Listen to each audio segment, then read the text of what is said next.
the carpet. And that means that right now is officially time to begin the ceremony. So once again, good morning, everybody. Morning. How are we all feeling on this beautiful morning? How are we all feeling on this beautiful morning? Yeah. All right, it's pretty good. Again, I know a lot of us are still waking up. No, you're fine. I know a lot of us are recovering from last night and had our coffee yet, but I'm willing to bet that we have people in the house that are celebrating birthdays and anniversaries, but I do know for a fact that we are all celebrating another day of this gift called life. So once again, how are we all feeling on this beautiful morning? Now that's what I'm talking about. Good morning and welcome. Welcome to the Peabody, Memphis, the South's Grand Hotel, where the world-famous Ducks march from the rooftop down to the lobby and back every single day. Now once again, my name is Keenan Walker. I am the DuckMaster here at the Peabody Hotel in Memphis, Tennessee. Hey, thank you, man. I appreciate you. And I have a sincere honor of marching the Ducks for you all this morning. Before I do, let me take you all on a brief journey. Now, keep in mind, the original Peabody Hotel was actually located 2 blocks away from here, right on the corner of Main and Monroe. It opened on September 1st, 1869. Now, it remained in that original location until September 1st, 1925. Now, that's when the doors to this beautiful expansion building opened right here. The same location that we're all standing and sitting for the cost of $5 million in 2 years construction. But don't think that's the entire history of the Peabody Hotel. Not even close. Everyone here in the lobby area, whenever you get a chance, make sure you take a trip up to the mezzanine level and visit our memorabilia room. Now inside that memorabilia room, you're gonna find a collection of pictures, and items and memos from the last few decades, including one of my favorite pieces of information, which is a framed letter. It was a letter from the general manager at that time, a man by the name of Gary Bells. A letter from him to the executive chef of Chez Philippe, our French restaurant, who was in the process of updating his menu. And basically, the letter says, and even though you serve French cuisine inside of your restaurant, one thing that better not be on any menu inside the Peabody Hotel is duck. Keep in mind that the combination between ducks and the Peabody goes back a long time. Matter of fact, it goes all the way back to 1933, when the general manager at that time, a man by the name of Frank Shutt, he and a good friend of his named Chip Barwick, these two gentlemen decided to go on a duck hunt over in Arkansas in the middle of winter along the icy cold waters of the Mississippi River.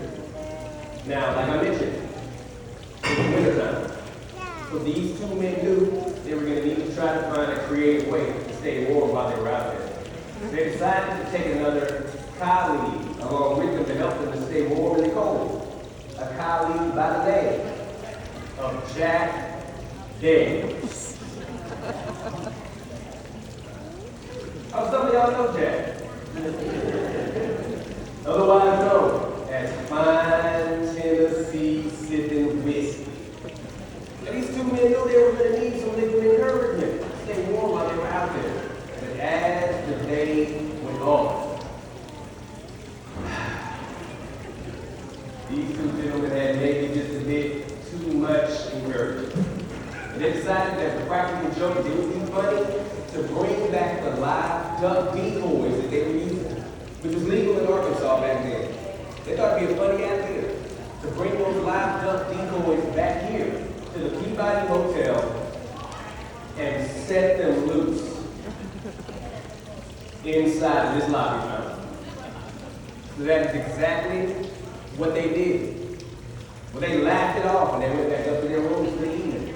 Well, upon waking up that next morning, Frank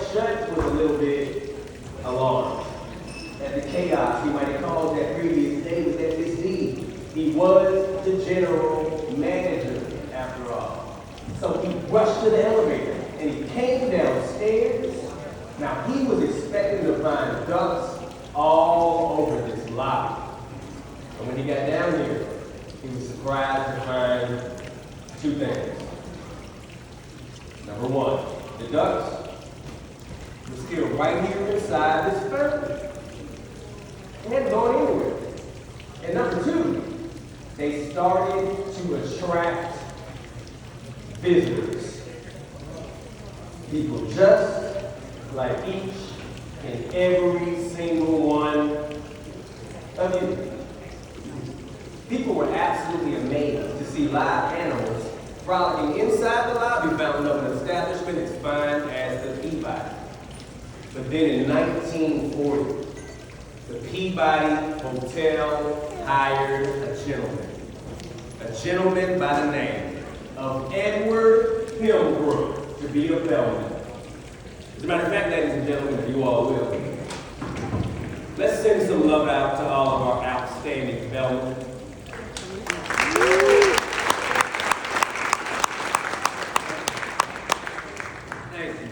Thank you. But keep in mind though, that Mr. Pembroke, he was more than just a bellman. He was a brilliant man. Just so happened that earlier in his life, Mr. Edward Pembroke at one time had been a trainer for the Ringling Brothers and Barnum and Bailey Circus. So upon being hired, he told management, he said, hey, look. I got an idea. If you let me, I will take a group of North American mallard ducks, one male and 4 females. Instead of those 3 English tall ducks, you just have to swim around in the fountain down there. He said, I'll train those ducks myself. I will first train the ducks to sleep upstairs on the rooftop inside of a duck palace. Then I will train the ducks to march from that duck palace across the rooftop to the door.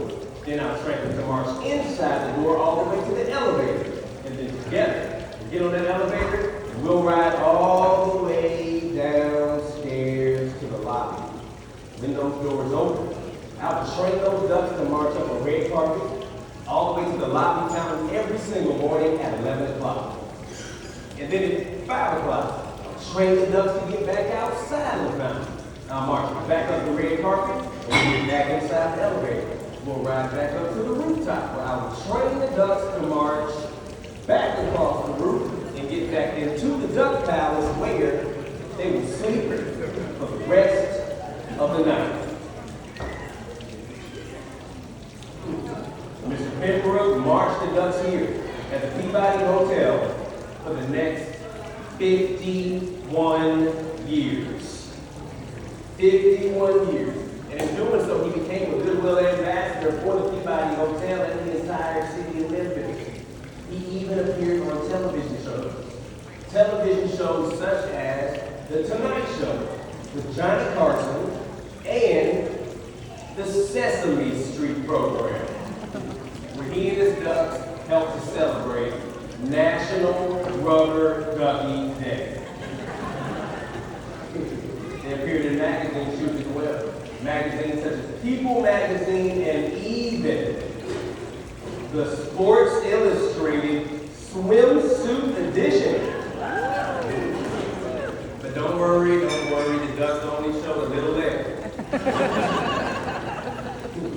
Now, I was someone like Mr. Pembroke, and I was able to accomplish all that he did. I don't know, I might consider myself to be a master at what it was that I pulled off. Wouldn't you all? As a man who thought the exact same thing. They bestowed upon Mr. Edward Pembroke the title of the world's first DuckMaster here at the Peabody Hotel. Now, unfortunately, Mr. Pembroke is no longer here with us. But I do have a very, very strong feeling that his spirit is smiling and shining brightly over our ceremony here in the lobby this morning. And there's a picture of Mr. Pembroke and his ducks right over by the valet entrance. Make sure you stop by. Go take pictures with him. Pay your respects on the way outside the hotel. Now, That was the history of the Peabody Hotel and the legend about the Duck March came to be.